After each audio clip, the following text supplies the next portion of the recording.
Hello friends, ಇವತ್ತು ನಾನು ಮೆಂತ್ಯ ಚಪಾತಿ ಮಾಡ್ತಿದ್ದೀನಿ. ಒಂದು ಮುಷ್ಟಿಯಷ್ಟು ಮೆಂತ್ಯ, ಒಂದು ಅರ್ಧ ಮುಷ್ಟಿಯಷ್ಟು ಕೊತ್ತಂಬರಿ, ಒಂದು 2 ಎಸಳು ಕರಿಬೇವು, ಒಂದು 4 ಬೆಳ್ಳುಳ್ಳಿ ಎಸಳು, ಒಂದು ಸ್ವಲ್ಪ ಹಸಿ ಶುಂಠಿ, ಆನಂತರ ಖಾರ ಎಷ್ಟು ಬೇಕು ಒಂದಾದರೆ ಒಂದು, ಸ್ವಲ್ಪ ಖಾರ ಜಾಸ್ತಿ ಊಟ ಮಾಡೋದಾದರೆ 2 ಹಸಿಮೆಣಸಿನಕಾಯಿ ಹಾಕ್ಕೊಳ್ಬೇಕು. 2 ಹಸಿಮೆಣಸು, ಆನಂತರ ಒಂದು ಈರುಳ್ಳಿನ ಸಣ್ಣದಾಗಿ ಕಟ್ ಮಾಡಿ ಆದರೂ ಹಾಕ್ಕೋಬೋದು. ಇಲ್ಲಾಂದರೆ ಮಿಕ್ಸರ್ ಜಾರ್ಗೆ ಈರುಳ್ಳಿ ಸಹಿತನೂ ಹಾಕ್ಕೊಂಡು ಮೆಂತ್ಯ ಚಪಾತಿ ಮಾಡ್ಬೋದು. ಹೇಗೆ ಮಾಡೋದು ಅಂತ ನೋಡೋಣ ಬನ್ನಿ. 2 ಹಸಿಮೆಣಸು, ಶುಂಠಿ, ನಂತರ 1-2 ಬೆಳ್ಳುಳ್ಳಿ, ಕರಿಬೇವು, ಕೊತ್ತಂಬರಿ, ಇದೆಲ್ಲದನ್ನು ಸ್ವಲ್ಪ ಈರುಳ್ಳಿ ಇದೆಲ್ಲ ಗ್ರೈಂಡ್ ಮಾಡ್ಕೊಬೇಕು. ಒಂದು 4 ಪೀಸ್ ಮಾಡಿ ಹಾಕ್ಕೊಳ್ತೇವೆ. ಇವೆಲ್ಲದನ್ನು ಗ್ರೈಂಡ್ ಮಾಡಿ ಬಾಣಲಿ ಬಿಸಿ ಮಾಡಿ ಒಂದು 2 ಟೀ ಸ್ಪೂನಷ್ಟು ಆಲಿವ್ ಆಯಿಲ್ ಹಾಕ್ಕೊಳ್ಬೇಕು.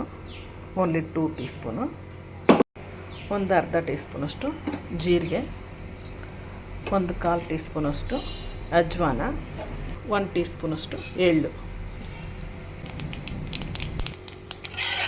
ಸ್ವಲ್ಪ ಫ್ರೈ ಮಾಡಿಕೊಂಡು ಆನಂತರ ಒಂದು ಮುಷ್ಟಿಯಷ್ಟು ಮೆಂತ್ಯ ಸೊಪ್ಪನ್ನು ಹಾಕ್ಕೊಳ್ಬೇಕು. ಹಾಗೆ ಗ್ರೈಂಡ್ ಮಾಡಿರ್ತಕ್ಕಂಥ ಒಂದು ಮಸಾಲೆಯನ್ನು ಸಹಿತ ಹಾಕ್ಕೊಳ್ಬೇಕು. ಈರುಳ್ಳಿ, ಕೊತ್ತಂಬರಿ ಎಲ್ಲದನ್ನು ಮಾಡಿರ್ತಕ್ಕಂಥದ್ದು ಅದನ್ನು ಸಹಿತ ಹಾಕ್ಕೊಳ್ಬೇಕು. ಇವೆಲ್ಲದನ್ನು 1 ನಿಮಿಷ ಚೆನ್ನಾಗಿ ಬಾಡಿಸ್ಕೋಬೇಕು, ಅದು ಫ್ರೈ ಮಾಡ್ಕೋಬೇಕು. ಈಗ ಇದು 1 ನಿಮಿಷ ಆಗಿದೆ. ಸ್ಟವ್ ಆಫ್ ಮಾಡ್ಕೋಬೇಕು. ಅದಕ್ಕೆ 1 ಕಪ್ಪಷ್ಟು ಹಿಟ್ಟು ಹಾಕ್ಕೋಬೇಕು. ಒಂದು 6ರಿಂದ 8 ಚಪಾತಿ ಆಗೋಷ್ಟು ಹಾಕ್ಕೊಂಡು ಒಂದು ಸ್ವಲ್ಪ ಉಪ್ಪು ಹಾಕಿ ಮಿಕ್ಸಿ ಜಾರ್ಗೆ ನೀರು ಹಾಕಿ ಸ್ವಲ್ಪ ನೀರು ಹಾಕಿ ಗಟ್ಟಿಯಾಗಿ ಕಲಿಸ್ಕೋಬೇಕು. ಹಿಟ್ಟನ್ನು ಈ ಒಂದು ಹದಕ್ಕೆ ಕಲಿಸ್ಕೊಂಡು ಇದನ್ನು ಲಟ್ಸ್ಕೋಬೇಕು. ಈ ಥರ ಉಂಡೆಗಳು ಮಾಡ್ಕೋಬೇಕು. ಈ ಸೈಜಲ್ಲಿ ತೆಳುವಾಗಿ ಊದ್ಕೋಬೇಕು. ಈ ಥರ ಚಪಾತಿಯನ್ನು ಲಟ್ಸ್ಕೊಂಡಿದ್ದೀನಿ. ಸೊ ಈಗ ಒಂದು ಮೀಡಿಯಮ್ ಫ್ಲೇಮ್ ಇಟ್ಕೊಂಡು ಇದನ್ನು ವಿತೌಟ್ ಆಯಿಲ್ ಬೇಯಿಸ್ಕೊಳ್ತೀನಿ. ಆಯಿಲ್ ಬೇಕಂದರೆ ಹಾಕ್ಕೋಬೋದು. ಸೊ ವಿತೌಟ್ ಆಯಿಲು ಮಾಡ್ಕೋಬೋದು.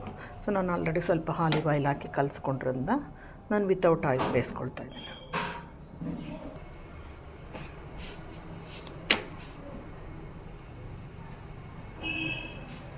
ಇದು ಒಂದು ಸೈಡ್ ಬೆಂದಿದೆ ಚೆನ್ನಾಗಿ. ಈಗ ಇದು ಚಪಾತಿ ರೆಡಿಯಾಗಿದೆ. ಒಂದು ಪ್ಲೇಟಿಗೆ ಟ್ರಾನ್ಸ್ಫರ್ ಮಾಡ್ಕೊಳ್ಳೋಣ. ಈಗ ಇದು ಚಪಾತಿ ರೆಡಿಯಾಗಿದೆ ಈ ಥರ. ಸೊ ಈಗ ಪುನಃ ಇನ್ನೊಂದು ಚಪಾತಿಯನ್ನು ಹಾಕೋಣ.